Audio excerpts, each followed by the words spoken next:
Votre vidéo vous est présentée par Shoei J-Cruise 2.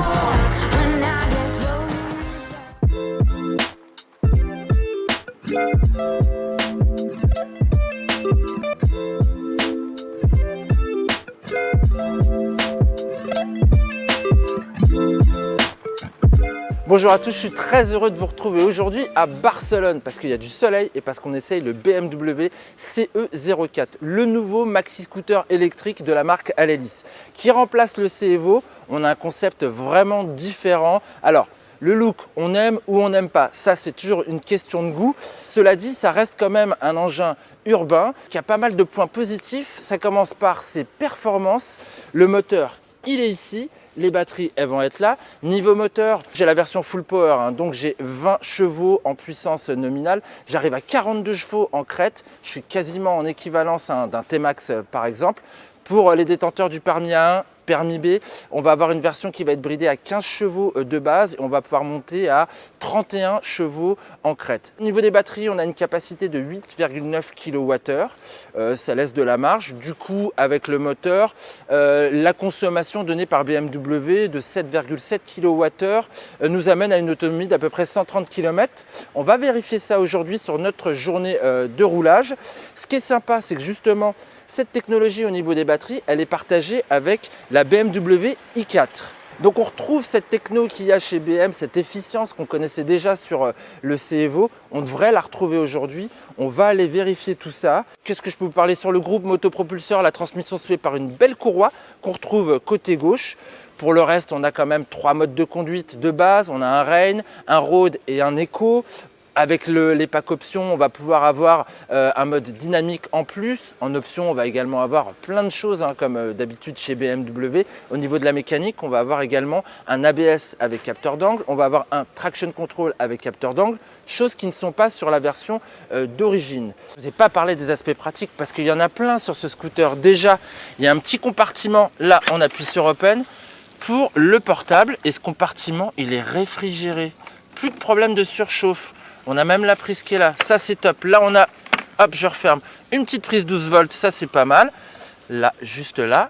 Et là on peut retirer, hop, pour se brancher avec la grosse prise qui va bien, qui charge bien. Ça c'est plutôt cool. Autre chose au niveau des aspects pratiques, la béquille latérale actionne le frein de parking. Ça c'est bien pour le stabiliser. Et puis de l'autre côté, venez. Hop là, je vous ai dit, on a le moteur là-bas, la batterie en dessous. Et là on a de la place. Pour mettre son casque, alors j'ai pas un intégral aujourd'hui, mais un intégral rentre, j'ai vérifié. On appuie sur le frein, hop, le démarreur en même temps et on est parti.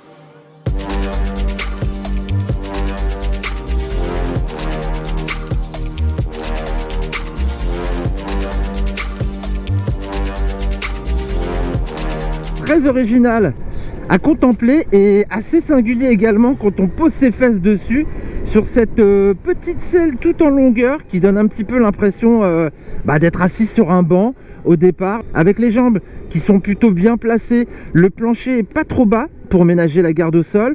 Pour autant, je plie pas vraiment les jambes, ça va. Et puis j'ai de la place aussi au niveau des genoux là devant moi. Je suis pas du tout au niveau du tablier. C'est top.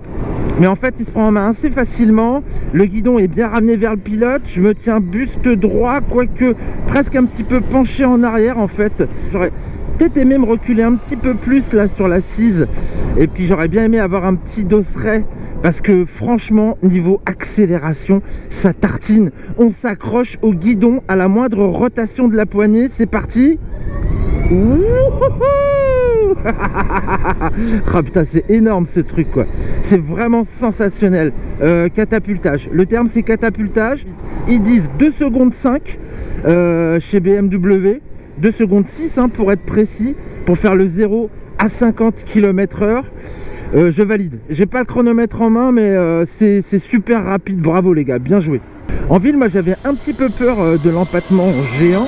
1675 mm, je sais pas si vous vous rendez compte, c'est juste 2 mm de moins qu'une Triumph Rocket 3 et c'est plus qu'un diable. Alors, la direction engage fatalement, sur les petites évolutions, on s'en rend compte, mais il y a un très bon rayon de braquage, il y a une bonne répartition des masses, le poids est vraiment bas, du coup, avec un centre de gravité vraiment bien étudié pour le rendre agile, c'est vrai qu'on se faufile assez facilement dans la circulation.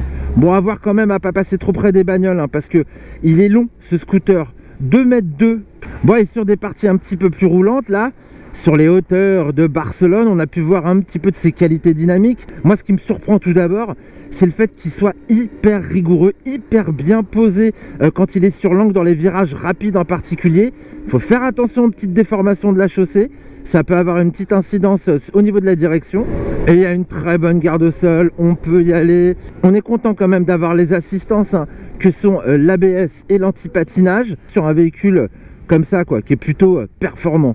Alors performant, on gratte les T-Max, les Forza 750 au démarrage, ça c'est clair et net. En se mettant sur le mode de conduite dynamique en particulier, c'est le plus véloce. C'est celui qui propose la meilleure réponse à l'accélérateur. C'est celui qui propose également le plus gros frein moteur. Et le frein moteur, c'est ce qui va nous permettre de récupérer de l'énergie. Il n'y a pas de système de récupération au freinage. Il est justement sur ce moteur. On récupère pas des 1000 et des 100, mais on récupère quand même un petit peu. Mais je vous avouerai que j'ai beaucoup roulé sur le mode éco. En fait, le mode éco, il va très très bien pour tout faire.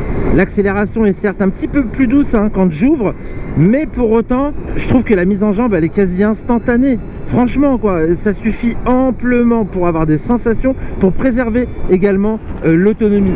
Le mode Rain, c'est une sorte d'intermédiaire entre le mode éco et le mode road.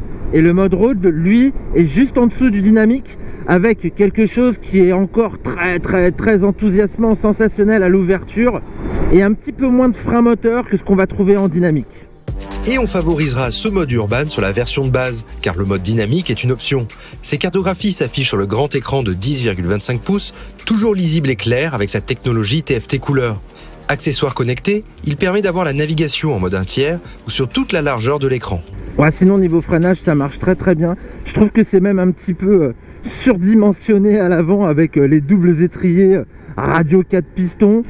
Le seul truc que moi je reprocherais sur le frein, c'est finalement qu'il soit pas couplé avant-arrière là au levier gauche. Parce que le frein seul à l'arrière avec l'ABS, vu la longueur du truc, ça sert pas à grand chose dans la capacité de ralentissement. En fait, on pourrait se passer de freiner tellement il y a de frein moteur. D'ailleurs, c'est la démarche à employer pour justement adopter une conduite éco-responsable. Non, c'est surtout pour préserver l'autonomie des batteries. Pour ma part, niveau autonomie, alors j'ai pas pu tout vérifier. La promesse de BMW, c'est de pouvoir parcourir 130 km. Ils se disent pas sur tel mode ou tel mode.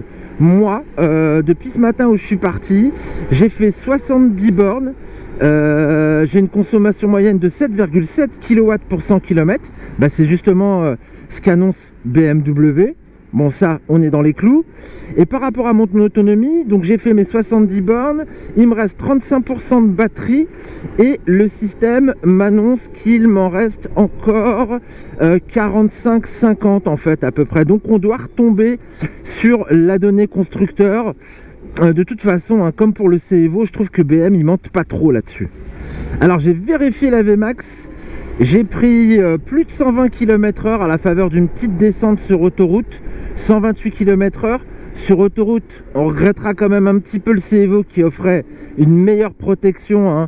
C'est pour le haut du corps que c'est gênant en fait. C'est plutôt bien suspendu, mais c'est quand même ferme. Fatalement, il faut contenir les 230 kg de la bête qu'on ressent finalement pas trop en fait dès que ça roule. C'est quand même pas mal d'un bloc en fait comme engin. Ça se désunit pas trop en fin de compte, c'est assez rigoureux. Ça tient bien le pavé, c'est vraiment bien posé. Les roues de 15 pouces, c'est pas mal en fait. C'est un bon compromis entre les roues de scooter qu'on a habituellement et puis les roues de bécane. Ça permet d'avoir encore une certaine maniabilité, pas trop de vivacité et puis une stabilité aussi. Et puis ils sont plutôt pas mal, les Pirelli Diablo Scooter. Alors j'ai pas testé sur le mouillé, mais là sur le sec, il y a du grip. Bon, c'est la fin de ce premier contact. J'avoue que je suis quand même assez séduit par ce CE04. Bon, j'ai l'impression d'être assis sur un fer à repasser géant, mais franchement j'aime bien son petit look assez original. J'aime beaucoup ses performances, ses qualités dynamiques. C'est un bon véhicule, mais On a toujours cette flip avec les engins électriques. Quand on voit s'égrener les watts au fil des kilomètres, on n'est pas serein. Du coup, je pense que le superchargeur est indispensable pour recharger plus rapidement qu'avec la prise fournie d'origine. Bon, c'est 1240 balles en plus. En plus des 12 150 € avant les packs. Et on le sait, les BMW sortent rarement sans pack option. Et il y en a des possibilités d'accessorisation. Le catalogue est aussi long que le CE04. Ce scooter électrique est un 2 roues premium qui a de grandes chances de connaître autant de succès que le CEVO, si ce n'est plus. Nos hôtes auraient en effet déjà enregistré près de 1000 commandes pour le marché français.